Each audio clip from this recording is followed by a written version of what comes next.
오늘의 주제는 스마트폰보다 먼저 나타나는 바람의 전조 증상입니다. 스마트폰을 숨기기 전에 어떤 행동으로 외도를 알 수 있는지 이야기 나눠보겠습니다. 저는 세포언니TV 주식회사 리어그의 대표 부부상담사 한재원입니다. 저희 채널에서는 매주 부부 문제와 외도에 관련된 영상을 업로드하고 있습니다. 구독과 알림 설정을 해주시면 저희 영상을 놓치지 않고 시청하실 수 있습니다. 스마트폰보다 먼저 나타나는 바람의 징후라는 거는요, 여러분도 다 경험을 해보셨겠지만 일단 이 사람의 공기가 달라집니다. 공기가 왠지 무거워지거나 때로는 가벼워지거나 때로는 굉장히 냉정해집니다. 차가워진다고 할 수 있죠. 짜증스러운 말투가 늘어나거나 아니면 괜시리 기분 좋은 날이 지속되거나 특별한 일 없이 기분 좋아하고 특별한 일 없이 기분 나빠합니다. 외부에서 그 상간녀와 또는 상간자의 관계에서 스트레스를 받기 때문에 집에 아무 일이 없는데도 불행해하거나 또는 행복해하거나 이런 공기의 변화를 느끼실 수 있을 겁니다. 이 변화 속에서 여러분들이 공기의 변화를 통해서 스마트폰이 잠겨 있는지를 확인하시게 되면 그때는 명확하게 바람이라는 걸 알 수 있죠. 모두들 이런 경우도 있으실 것 같아요. 스마트폰은 원래 비번이 걸려 있어요 라고 얘기하시는 경우가 있죠. 이럴 때는 스마트폰 안에 있는 앱들, 카카오톡이라든지 또는 깔리지 않아야 되는 텔레그램이라든지 아니면 보지 못했던 또 다른 채팅 앱들 또는 사용하지 않을 것 같은 중고 물품 거래 앱을 통해 채팅을 진행하는 경우가 있습니다. 제가 사례 중에 당근 중고 물품을 거래하다 만나서 외도를 한 사례도 있기 때문에요. 왠지 기분 좋아지는 남편, 왠지 기분 나빠하는 아내, 나하고는 아무 일도 없는 상태의 그 심경 변화는, 공기의 변화는 미세하게 외도의 징후를 맡을 수 있는 부분이라고 말씀드리고 싶습니다.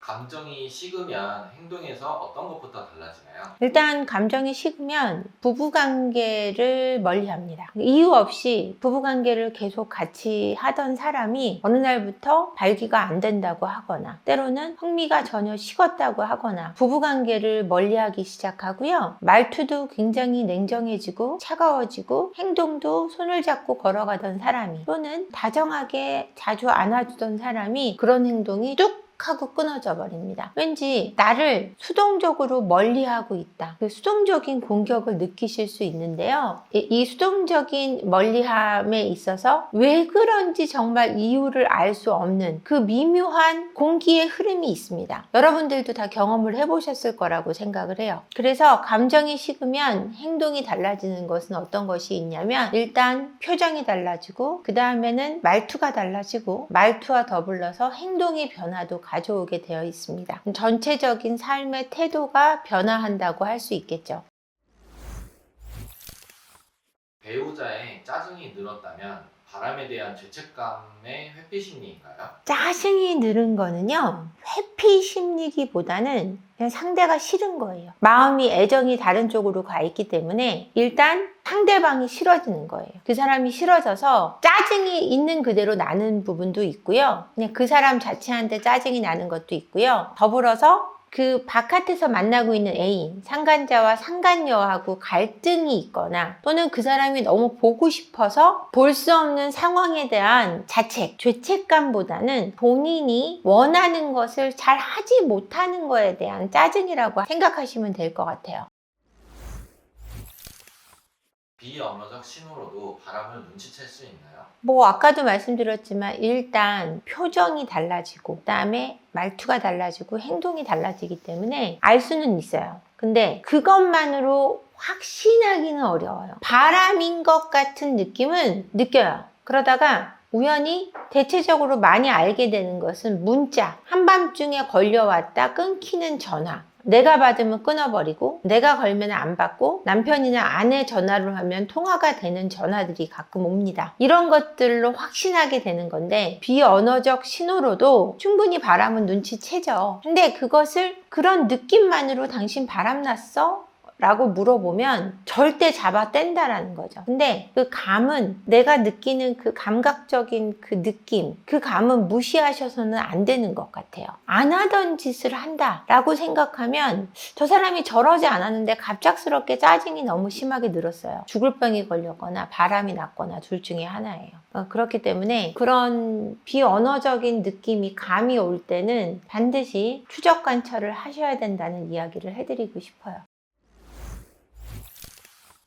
답답하다는 말을 자주 하는데 어떤 의미인가요? 바람난 상태의 사람들이 답답하다는 말을 배우자한테 해요. 왜냐면 정말 답답하거든요. 내가 만나는 그 사람은 내 말을 굉장히 잘 이해하고 나를 인정해주고 굉장히 잘하는데, 내 말에 수긍해주고 되게 긍정적인데, 너는 왜 그러니? 이런 의미가 들어있는 거예요. 너는 왜 나한테 그렇게 수용하지 못하고 수긍하지 못하고 왜 내 의견에 반하니? 왜 수긍하지 못하니? 난 네가 답답해 라는 표현을 하는 거죠. 그래서 남편이나 아내가 무슨 행동을 할 때 아우 답답하다, 답답해, 이 말이 자주 나오게 되어 있어요. 그래서 나한테 답답하다는 말을 안 하던 사람이 갑자기 시작했다면 나를 다른 사람하고의 관계에서 비교한다고 생각하셔도 과언이 아닐 거예요.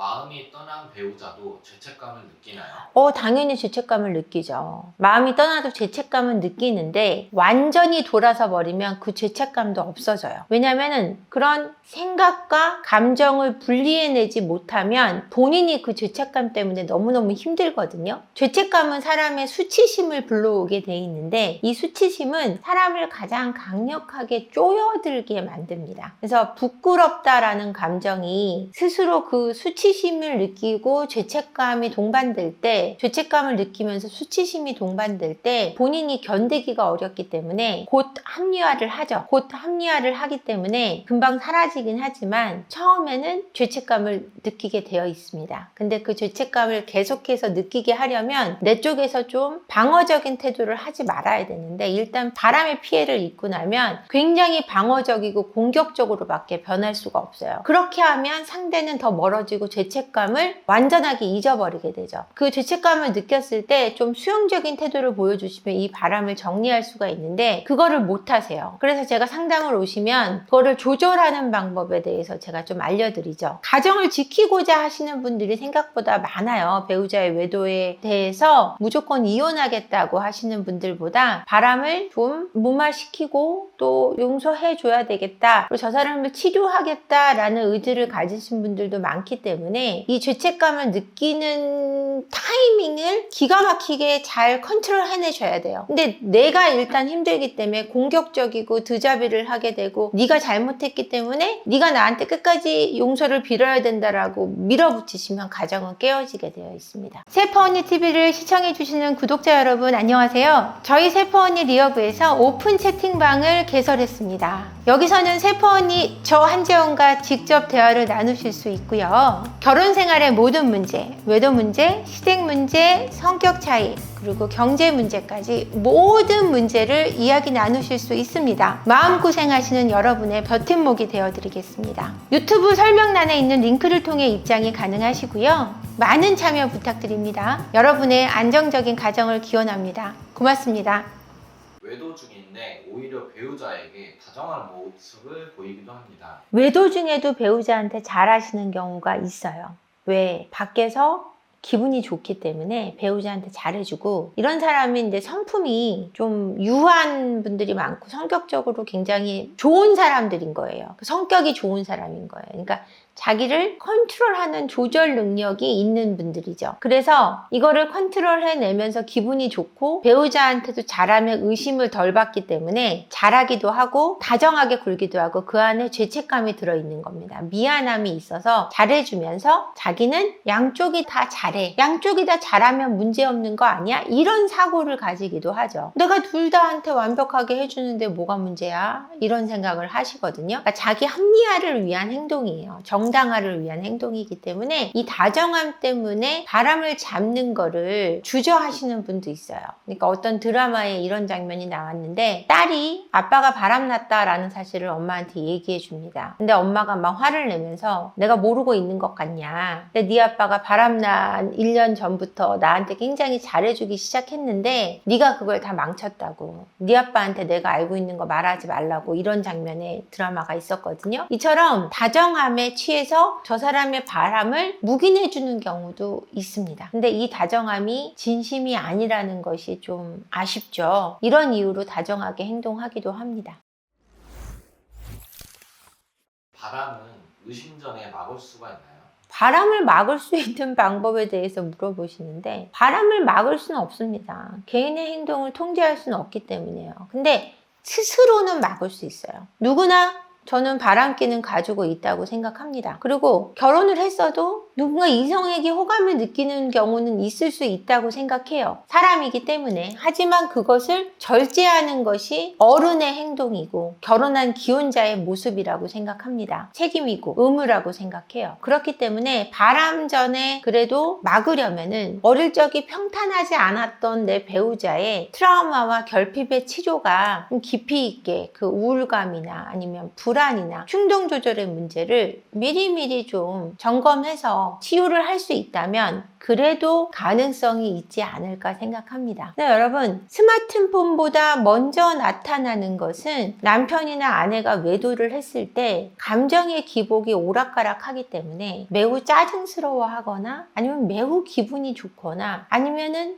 답답하다는 말을 주로 하거나 기운이 굉장히 넘쳐 있다가 없다가 그 기복을 잘 못 해내는 경우가 있어요. 기복이 확연하게 드러나고 짜증이 많아지거나 안 하던 어떤 다정함이 드러나거나 이런 형식으로 내 배우자에 맞춰서 내 배우자가 하지 않는 행동을 하고 있다면 그때는 스마트폰을 한번 점검하실 필요가 있습니다. 그래서 명확한 증거들이 없이는 아무것도 할 수 있는 게 없기 때문에 명확한 그런 공기로 그런 바람의 흐름을 느끼더라도 명확한 증거가 들어오기 전까지는 포커페이스를 완벽히 하시고 증거들을 잡은 다음에 그리고 나서 행동들을 여러 가지 단계별로 하나하나 밟아 나가셔야 가정을 살릴 수가 있습니다. 그 부분 혼자 하기 어려우실 때는 저희 세포언니 심리상담소 찾아주시고요. 저희 오픈 채팅방도 오픈을 했고 네이버 카페도 활발히 활동하고 있습니다. 거기에 오셔서 많은 글 그리고 또 사연들 나누어 주시기를 바라겠습니다. 오늘도 영상 끝까지 봐주셔서 감사합니다. 구독과 좋아요 부탁드리겠습니다. 고맙습니다.